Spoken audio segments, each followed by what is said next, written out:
नमस्कार दोस्तों, आपका स्वागत है अपने YouTube चैनल P4 पोर्टफोलियो में। आइडियल पोर्टफोलियो की सीरीज में अब 10 से 15 लाख के कैपिटल में कैसा पोर्टफोलियो होना चाहिए उसके बारे में बात करेंगे। लेकिन उससे पहले अगर आपने चैनल को सब्सक्राइब नहीं किया है तो प्लीज़ सब्सक्राइब कीजिए और रेगुलर अपडेट्स पाने के लिए नोटिफिकेशन बेल को प्रेस कीजिए। साथ ही साथ टेलीग्राम चैनल को भी ज्वाइन कीजिए जिसकी लिंक डिस्क्रिप्शन बॉक्स में दी गई है। तो चलिए इस वीडियो को शुरू करते हैं। जनरली 10 से 15 लाख के पोर्टफोलियो एक्सपीरियंस पोर्टफोलियो होते हैं, क्योंकि उन लोगों को मार्केट की समझ आ चुकी होती है, मार्केट के अप्स एंड डाउन्स उसको पता चल जाते हैं, इसीलिए वो रिस्क की कैपेसिटी बढ़ जाती है। रिस्क को अच्छी तरह से मैनेज करना वो सीख सकते हैं और रिस्की स्टॉक्स यानी कि high risk high gain stocks को भी अपने पोर्टफोलियो में जगह दे सकते हैं। साथ ही साथ वो अपने पोर्टफोलियो में क्वालिटी स्मॉल कैप्स को ऐड करने के बारे में सोच सकते हैं, जो कि आगे जाकर हमें मिड कैप या लार्ज कैप देखने को मिलेंगे, जो हमें मल्टी बैगर रिटर्न्स बनाकर दे सकते हैं। सेक्टर्स की बात करें तो यहाँ पर FMCG, IT, consumption, BFSI, chemical, pharma और इंफ्रा तो है ही, लेकिन यहाँ पर जिनका पोर्टफोलियो बड़ा होता जाता है, जो बड़े कैपिटल के साथ मार्केट में इन्वेस्ट करना चाहते हैं, वो ऑटो इंडस्ट्री में भी इन्वेस्ट करने के बारे में सोच सकते हैं। वहाँ पर हमें थोड़ा सा इन्वेस्टमेंट ही करना चाहिए, क्योंकि आपको पता है कि ऑटो इंडस्ट्री काफ़ी समय से तनाव में दिखाई दे रही है। लेकिन यहाँ पर अगर हम क्वालिटी स्टॉक्स लेते हैं तो हमें लॉन्ग टर्म में अच्छा पैसा बनाकर दे सकती है। आज नहीं तो कल, 1 साल नहीं तो 2 साल के बाद हमें ऑटो इंडस्ट्री में भी रिवाइवल देखने को मिलेगा। लेकिन उन स्टॉक से दूर रहिए जो कि काफी ज्यादा डेप्थ में दबी हुई है, क्योंकि उनका जिंदा रहना बहुत ही मुश्किल हो जाता है। अच्छी स्टॉक्स में जाइए, जैसे कि मारुति सुजुकी हो गया, बजाज ऑटो है, हीरो मोटोकॉर्प है, ये सारी अच्छी कंपनी है जिन पर हमें फोकस करना चाहिए। और अभी भी पावर सेक्टर, मेटल सेक्टर और रियल एस्टेट से दूर रहेंगे तो ही अच्छा होगा।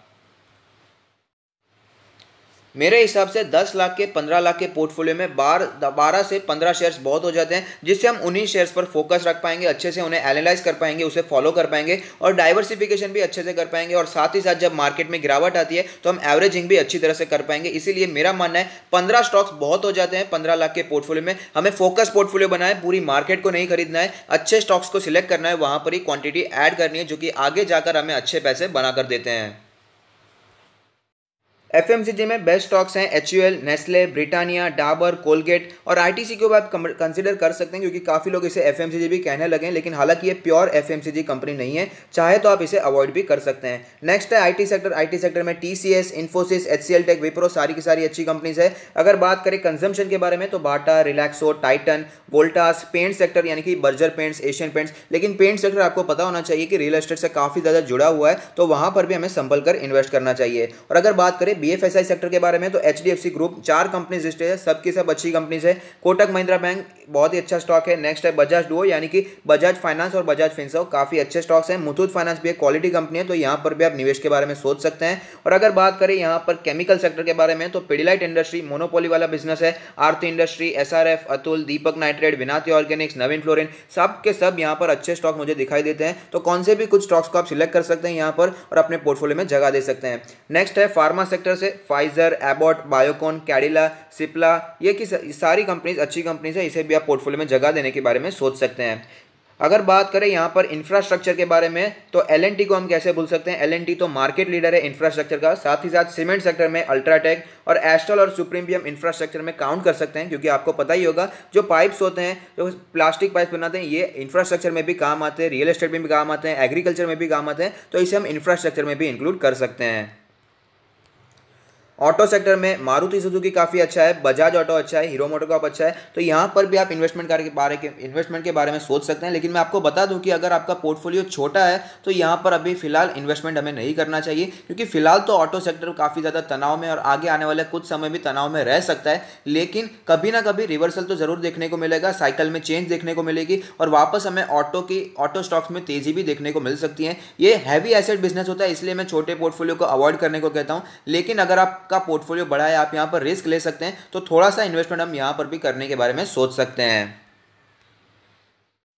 एलोकेशन के बारे में बात करें तो हमेशा सेम ही रहने वाला है। पर सेक्टर कभी भी 20% से ज़्यादा का इन्वेस्टमेंट हमें नहीं करना चाहिए, कितना भी फेवरेट सेक्टर क्यों ना हो, 20% से इन्वेस्टमेंट ज़्यादा हमें नहीं करना चाहिए। और पर स्टॉक की बात करें तो यहाँ पर भी 20% से ज़्यादा का इन्वेस्टमेंट नहीं करना चाहिए पूरे कैपिटल का। सपोज आपका कैपिटल 10 लाख का है तो एक स्टॉक में कभी भी 2 लाख से ज़्यादा हमें इन्वेस्ट नहीं करना चाहिए। ऐसा मैं क्यों कर रहा हूँ, काफ़ी लोग मुझे कहते हैं रिलायंस एक डाइवर्सिफाइड कंपनी है, वहाँ पर अलग अलग सेक्टर्स हमें देखने को मिलते हैं, तो वहाँ पर क्यों ना पूरे के पूरे पैसे लगा दे। लेकिन सपोज कि रिलायंस भले भले ही हमें देखने को मिलता है अलग अलग सेक्टर में काम करती है, लेकिन उसका कोई एक सेक्टर जैसे कि सपोज रिलायंस रिटेल में हमें प्रॉब्लम देखने को मिली है और जियो फिर भी अच्छा चल रहा है, लेकिन फिर भी हमें शेयर में गिरावट देखने को मिल सकती है। और इसीलिए कहता हूं कभी भी एक ही स्टॉक में बहुत ज़्यादा एक्सपोजर हमें नहीं लेना चाहिए। और साथ ही साथ कैश इन हैंड रखना चाहिए मिनिमम 30%, क्योंकि मार्केट में जब गिरावट आती है तो कैश ही सबसे पहले काम आता है स्टॉक्स को एवरेज करने में।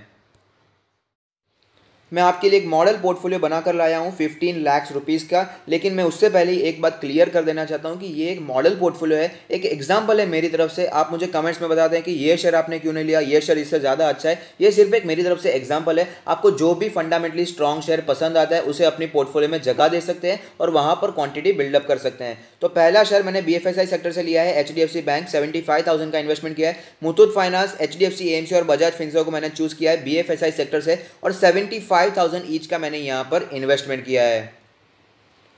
तो हमने देखा कैपिटल है 15 लाख रुपीज़ का और ये जो टोटल सम होकर आता है वो है 30 लाख का, यानी कि 20% का ही मैंने यहाँ पर BFSI सेक्टर में एक्सपोजर लिया है। अगर बात करें FMCG सेक्टर के बारे में तो नेस्ले में इन्वेस्टमेंट किया है 1 लाख रुपीज़ का, HCL टेक लिया है IT सेक्टर से 1 लाख रुपीज़ का इन्वेस्टमेंट किया है, टाइटन लिया है और वोल्टास लिया है कंजम्पशन सेक्टर से 70,000 ईच का यहाँ पर इन्वेस्टमेंट किया है। नेक्स्ट है फार्मा सेक्टर का फाइजर 1 लाख का इन्वेस्टमेंट, बजाज ऑटो इंडस्ट्री से 50,000 का इन्वेस्टमेंट। यहाँ पर मैंने थोड़ा कम इन्वेस्टमेंट किया है क्योंकि फिलहाल तो ऑटो इंडस्ट्री हमें नीचे जाती हुई नजर आ रही है, इसीलिए ऑटो इंडस्ट्री में थोड़ा सा कम ही एक्सपोजर लेना चाहिए। लेकिन आपका पोर्टफोलियो बड़ा है तो थोड़ा सा एक्सपोजर हम यहाँ पर ले सकते हैं, जैसे कि यहाँ पर मैंने मॉडल पोर्टफोलियो में 50,000 का इन्वेस्टमेंट किया है। नेक्स्ट है केमिकल सेक्टर के अतुल और SRF 70,000 ईच का मैंने यहाँ पर इन्वेस्टमेंट किया है। और अगर बात करें यहाँ पर इंफ्रास्ट्रक्चर के बारे में तो मैंने L&T को चूज़ किया है और सुप्रीम इंडस्ट्री को चूज़ किया है, 60,000 ईच का इन्वेस्टमेंट किया है। और साथ ही साथ लास्ट है रिलायंस 1.3 लाख का मैंने यहाँ पर इन्वेस्टमेंट किया है। और साथ ही साथ सबसे इंपॉर्टेंट कैश इन हैंड है 3.2 लाख का, जो कि बहुत ही ज़रूरी है क्योंकि कभी भी मार्केट में गिरावट आ सकती है, हमें हमेशा तैयार रहना चाहिए। कैश इन हैंड होगा तो ही हम नीचे माल की खरीदारी कर पाएंगे।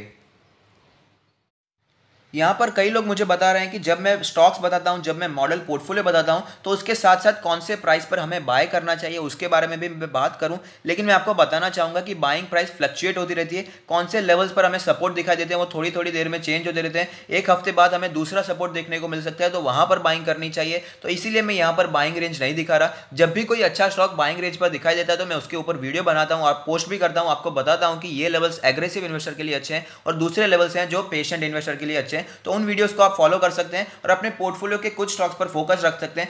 हालांकि आपने ये स्टॉक भले ही नहीं लिया, सपोज आपके पोर्टफोलियो में L&T नहीं है, लेकिन उस पर आप नजर गड़ाए रख सकते हैं कि मुझे L&T लेना है, तो जब भी बाइंग प्राइस के आसपास होगा तो मैं उसे अपने पोर्टफोलियो में ऐड कर दूंगा। इसीलिए एक मॉडल पोर्टफोलियो में बना रहा हूं कि जिसमें हमें एक फोकस होना चाहिए कि यही स्टॉक्स मुझे लेने हैं, यहाँ पर हमें क्वांटिटी लॉन्ग टर्म के लिए ऐड करनी है। लेकिन शॉर्ट टर्म के लिए अगर आप दूसरा कोई शेयर लेते हैं, उसमें नीचे की क्वांटिटी लेते हैं, ऊपर जाकर बेच देते हैं, तो उसमें कोई भी प्रॉब्लम नहीं है। इससे हमारी लिक्विडिटी बनी रहती है और थोड़ा थोड़ा हमें प्रॉफिट होता रहता है, जिससे हमें शेयर मार्केट में मन भी बना रहता है।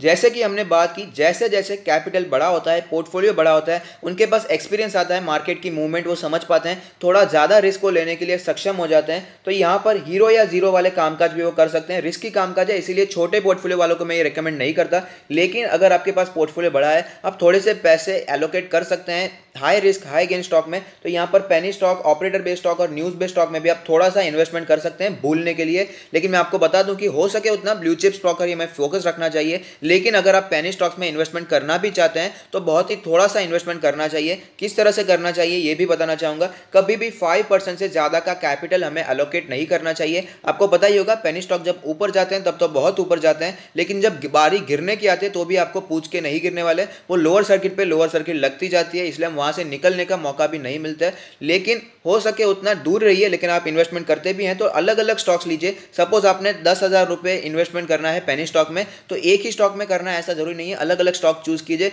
जहां पर एक आध स्टॉक ऊपर निकल जाएगा तो आपको अच्छा प्रॉफिट यहां पर दिला सकता है। 10 लाख से 15 लाख के कैपिटल में कैसा पोर्टफोलियो बनाना चाहिए, कैसा आइडियल पोर्टफोलियो होना चाहिए, उसके बारे में बात कर लिए। लेकिन मैंने आपको पॉइंट में नोट करने को कहा था कि आप यहाँ पर एक क्वालिटी स्मॉल कैप भी ऐड कर सकते हैं, जिसमें क्षमता होती है कि वो आगे जाकर एक लार्ज कैप बन सके, जो कि हमें मल्टी बैगर रिटर्न्स बनाकर दे सकता है। लेकिन सिक्के का एक ही पहलू हम देखते हैं, दूसरा पहलू ये भी है कि मोस्ट ऑफ द केसेस में स्मॉल कैप हमें खत्म होते ही नजर आते हैं। स्मॉल कैप में इन्वेस्ट करते हैं तो स्मॉल कैप के स्मॉल कैप ही रह जाते हैं और वहां पर बहुत ही ज्यादा वॉलेटिलिटी देखने को मिलती है। होता है तो 1-2 साल में वो 10 गुना हो जाते हैं और वापस हमें उसी लेवल पर 1-2 साल में देखने को मिल जाते हैं। इसलिए क्वालिटी स्मॉल कैप में इन्वेस्टमेंट कीजिए, थोड़ा सा ही इन्वेस्टमेंट कीजिए, लेकिन अच्छी फंडामेंटल्स वाली क्वालिटी स्मॉल कैप में ही हमें इन्वेस्टमेंट करना चाहिए। और पोर्टफोलियो का बहुत बड़ा हिस्सा स्मॉल कैप में इन्वेस्ट नहीं करना चाहिए। 2 से 5% का अगर आप इन्वेस्टमेंट करते हैं तो बहुत हो जाता है, उसे लेकिन प्योरली लॉन्ग टर्म के लिए रखना चाहिए, ऐसा मेरा मानना रहेगा। बाकी तो डिसीजन आपका है। तो अगर आपको ये आइडियल पोर्टफोलियो वाली सीरीज पसंद आती है तो लाइक कीजिए, शेयर कीजिए, कमेंट कीजिए, सब्सक्राइब कीजिए और मुझे मोटिवेट कीजिए। Thank you, stay happy, happy investing.